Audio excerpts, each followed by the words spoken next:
नमस्ते। आप सभी को एनसीईआरटी सीरीज में आप सभी को स्वागत है। जैसा कि आप जान रहे हैं कि क्लास 6 का हम लोग सीरीज को चला रहे हैं, जो प्राचीन काल इतिहास है, जो आज हमारे पास में अध्याय हमारे पास में 4 हो जाएगा। यानी अध्याय 4 को आज हम लोग पढ़ेंगे और सभी प्रतियोगिता एग्जाम के लिए इम्पोर्टेंट होंगे।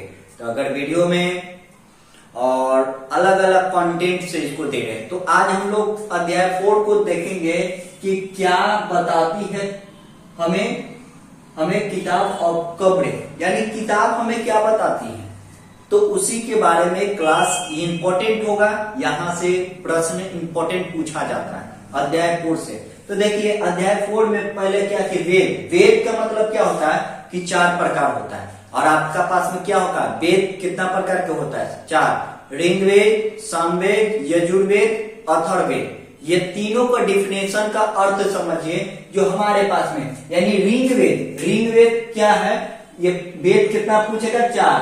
कौन कौन सा, ऋग्वेद, सामवेद, यजुर्वेद, अथर्ववेद।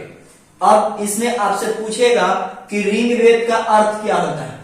ऋग्वेद का अर्थ क्या होता है, यानी आप अपने सरस्वती जी का फोटो जब भी लगाइएगा तो ऋग्वेद, सामवेद, यजुर्वेद, अथर्ववेद होता है। तो उस कंडीशन में हमारे पास में क्या है कि इसका अर्थ होता है अच्छी तरह से देवी देवता का आराधना करना, पूजा करना, तो उसे क्या कहते हैं, ऋग्वेद। सामवेद का मतलब क्या होता है, संगीत, यानी भजन के द्वारा हम अपने भगवान को सामने प्रकट कर रहे, यानी संगीत गाते हैं ना, यानी अपनी बातों को संगीत के द्वारा समझाते हैं, उसे सामवेद कहते हैं। यजुर्वेद का अर्थ क्या होता है कि यजुर्वेद का मतलब क्या होता है कि यजुर्वेद का मतलब क्या है कि दवाई के बारे में जानकारी, यानी दवाई के बारे में जानकारी। अथर्ववेद का मतलब क्या होता है कि जोगा टूना से संबंधित, यानी भूत प्रेत कौन में आएगा, अथर्ववेद में। और सामवेद कोची में आएगा, संगीत में। यजुर्वेद कोची में आएगा, दवाई के रूप में। तो आई होप आपको वेद कितना होता है, 4, और इसकी कौन कौन का अर्थ होता है वो भी आपको हम समझा चुके। तो देखिए, तो ऋग्वेद का कितना साल पहले उल्लेख मिला गया, सबसे पुराना ग्रंथ कौन सा है, ऋग्वेद। ऑब्जेक्टिव में डायरेक्ट पूछता है वनडे एग्जाम में कि ऋग्वेद कितना साल पुराना है, तो 35 साल। इसमें कितना प्रार्थना लिखा है, 1000 से अधिक लिखा है। क्वेश्चन पूछेगा कि प्रार्थना कितना लिखा है, 1000। शुद्ध का मतलब क्या होगा कि अच्छी तरह से बोलना होता है। तो आई होप आपको ये चीज को समझ में आ चुका होगा कि ऋग्वेद में सबसे पुराना वेद कौन है, ऋग्वेद। कितना साल, 3500 साल पुराना है। और इसका मतलब अर्थ क्या होता है, अच्छी तरह से बोलना। अब देखिए इनमें 3 देवता, ऋग्वेद में 3 देवता सबसे प्रमुख थे। कौन कौन सा था, वो आपको पास में ऋग्वेद में 3 देवता प्रमुख था। कौन कौन सा था, अग्नि, इंद्र, सोम। अग्नि का मतलब आग के देवता। आपसे पूछा जाएगा अर्थ कि अग्नि का अर्थ क्या होता है, आग के देवता, माने आग के पूजा करते हैं ना। इंद्र का मतलब युद्ध के देवता, यानी युद्ध करने वाले। और सोम का मतलब पौधा के बारे में, यानी पौधा को हम पूजा करते हैं। तो मेरी बात को अब समझ में आ चुका होगा कि इनकी 3 देवता प्रमुख कौन कौन, अग्नि, इंद्र, सोम। अग्नि का मतलब आग के देवता, इंद्र का मतलब युद्ध के देवता, और सोम का मतलब पौधा के बारे। तो आई होप आपको समझ में आ चुका होगा। फिर देखिए आपके पास में क्या प्रश्न होगा कि ऋग्वेद का भाषा क्या चीज है, इंपॉर्टेंट चैप्टर है कि ऋग्वेद का भाषा पाक से ली गई है। ये इंपॉर्टेंट है, कंपटीशन में पूछेगा डायरेक्ट कि ऋग्वेद का भाषा क्या चीज से है, तो पाक। और इसे संस्कृति में कुछ कहते हैं, वैदिक। आपसे पूछा भी जाएगा कि पाक, इसको मतलब कि ऋग्वेद को वैदिक काल के रूप में इसको संस्कृत में कहते हैं, और इसका भाषा यह है। अब इंपॉर्टेंट हो गया कि ऋग्वेद क्या चीज, ऋग्वेद पांडुलिपि। पांडुलिपि मतलब क्या होता है कि हाथ से जो लिखी गई चीज को पांडुलिपि कहते हैं। जो भुज नामक छाल में पांडुलिपि कश्मीर में पाया गया था, यानी हमारे पास में लगभग कितना है, लगभग 150 साल पहले इसकी खोज मिली गई, आई लिखाना स्टार्ट हुआ। और इसका उल्लेख कहां पर में मिलता है? गंगा, यमुना और के बारे में एक बार इसका उल्लेख मिला है, यानी गंगा और यमुना के पास में ऋग्वेद में एक बार इसका उल्लेख मिली गई है। तो आपको समझ में आ चुका होगा कि वेद क्या होता है और वेद के कितने प्रकार होता है और किस किस के कोडिफाइड किया जा सकता है और किस किस के आधार पर है। तो आई होप आपको ये चीज को समझ में आ गया होगा। अब स्क्रीनशॉट ले लीजिएगा और इसके बाद में अगर वीडियो अच्छा लगे ना तो लाइक और शेयर भी करेंगे। अब देखिए हमारे पास में क्या है कि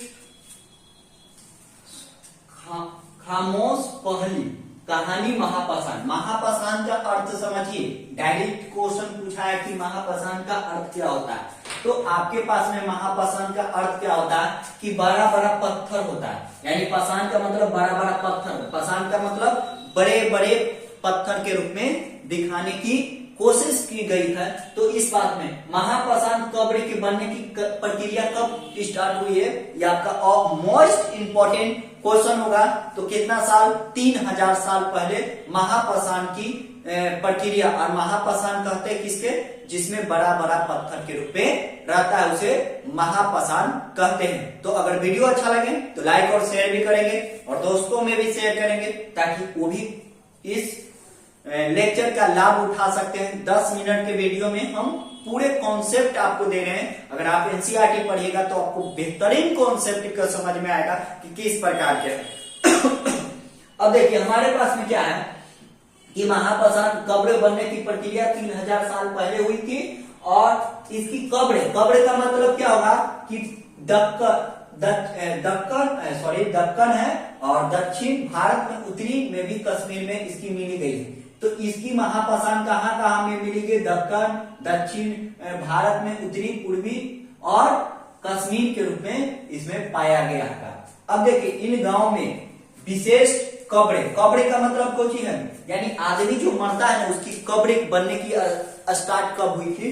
तो आपके पास में 3600 से 4700 लोगों की दफनाने की अवशेष मिली गई। जो हम लोग मरते हैं ना तो हम लोग का 16वां संस्कार होता है, जो अंतिम संस्कार का ना 16वां संस्कार है। तो उसको पास में क्या है, उसको बातों को समझना है। यानी यहाँ पर में लोगों को सीधा लेटाकर दफनाया जाता था। अब देखिए दफनाने की प्रक्रिया कहां से स्टार्ट हुई है? ये प्राचीन काल में यहाँ पर में देखिए हम आपको दिखा देना चाहते हैं ताकि आप इस देखिए दफनाने की प्रक्रिया यहाँ से भी स्टार्ट हुई थी। आई होप आपको समझ में आया होगा कि दफनाने की प्रक्रिया यहाँ से स्टार्ट हुई और यहीं पर हमारे पास में समाज में कब्र में मिली गई है कि समाज में किस प्रकार के।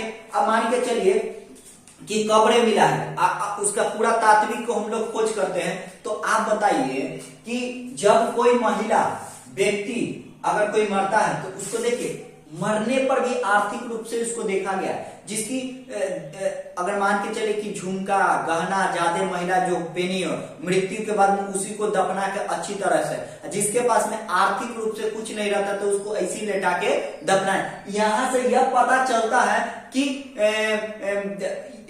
इंपॉर्टेंट ये पार्ट होती है कि आर्थिक रूप से अगर जब सर्वे किया गया तो पता चलता है कि एगो के महिला को ज्यादा क्या सोना पहनाया गया था, एक महिला के कम। इसके आधार पर कहा गया था क्या कि राजा के है कि गरीबी के है। तो ये बात को भी आप समझ चुके होंगे कि हमारे पास में 3600 से लेकर 4700 तक हमारे पास में क्या मिला है, विशेष कब्र मिला। पूछ देगा ऑब्जेक्टिव में कहां पर में इसका सीधा दफनाया गया जाता था। आज हम लोग दफनाने की प्रक्रिया करते हैं, वह प्राचीन काल के है।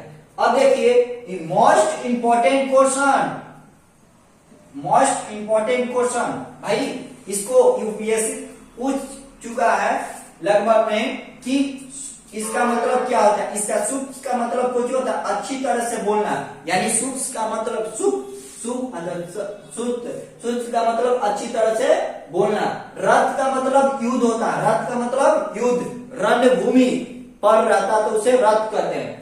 यज्ञ का मतलब अनुष्ठान, यानी पंडित जी को हम लोग कोची करते हैं, पूजा करवाते हैं, उसे अनुष्ठान करते हैं। दास का मतलब क्या होता है, दास नहीं कहते हैं कि तुम मेरा दास रहोगे, तो गुलाम किसी को, तो दास का मतलब क्या हुआ, दास, इसीलिए दास का मतलब क्या हुआ, गुलाम से। महापाषाण का मतलब पत्थर होता है, हम अभी तो पढ़ाए थे कि इसका मतलब क्या होगा। तो आई होप आपको समझ में आ चुका होगा ये क्लास 6 का अध्याय 4 नंबर जो किस प्रकार के कोडिफाइड करती है और किस प्रकार के। अब थोड़ी सी हम रिवीजन करवा देते हैं ताकि आपका इसमें मोस्ट इंपोर्टेंट टॉपिक है। देखिए आपके पास में फिर दो वेद कितना होता है, 4। कौन कौन सा, ऋग्वेद, सामवेद, यजुर्वेद, अथर्ववेद। अब देखिए ऋग्वेद का अर्थ का मतलब क्या होगा कि देवी देवता का आराधना करना, यानी होना। ये कितना साल पहले पुराना है, 3500। कितना इसमें प्रार्थना लिखा है, 1000। और इसकी प्रार्थना शुद्ध, शुद्ध का मतलब अच्छी तरह से बोलना। यहां तक आपका कंप्लीट। फिर सामवेद का मतलब पूछेगा तो सामवेद का मतलब क्या होगा कि सामवेद का मतलब संगीत से संबंधित। आज हम लोग जो घर में शिव चर्चा करवाते हैं या कुछ भी भजन करवाते हैं तो उसको मतलब क्या चाहिए, सामवेद से अर्थ। यजुर्वेद का अर्थ मतलब दवाई, और अथर्ववेद का मतलब योगा टोना से संबंधित है। तो आपको यह समझ में आ चुका होगा कि किस प्रकार के हमारे पास में कोडिफाइड करती है। अब देखिए इनमें 3 देवता प्रमुख था। आपको ऑब्जेक्टिव में पूछ देगा कि 3 देवता ऋग्वेद के, अग्नि, इंद्र, सोम। कौन, अग्नि का मतलब आग के देवता, और इंद्र का मतलब युद्ध के देवता, और सोम का मतलब पौधा से संबंधित, यानी पौधा ही समझ के हम लोग को करते हैं। ये रिवीजन में हम आपको बता रहे हैं। और ऋग्वेद का भाषा पाक, पाक का मतलब कुछ संस्कृति, इसका भाषा कुछ ये, और ये से वैदिक का। और आपके पास में ऋग्वेद का मतलब क्या हो कि पांडुलिपि यानी पन्ना में, कहां पर में मिला गया है, लगभग इसका उल्लेख कहां पर मिला है। फिर आपके पास में इसी तरह से टाइप पे क्वेश्चन पूछा जा सकता है। तो अगर वीडियो अच्छा लगे ना तो लाइक और शेयर करें, और वीडियो में किसी भी प्रकार के त्रुटि है तो आप हमें कमेंट के द्वारा बता सकते हैं ताकि हम इन पे इम्प्रूव करें और एक अच्छा लेवल के हैं। तो आई होप स्टेट पीसीएस हो या वनडे एग्जाम हो या यूपीएससी हो या बीपीएससी हो, सारे इंपॉर्टेंट रामबाण एनसीईआरटी माना जाता है। तो अगर वीडियो अच्छा लगे लाइक और शेयर करें। धन्यवाद।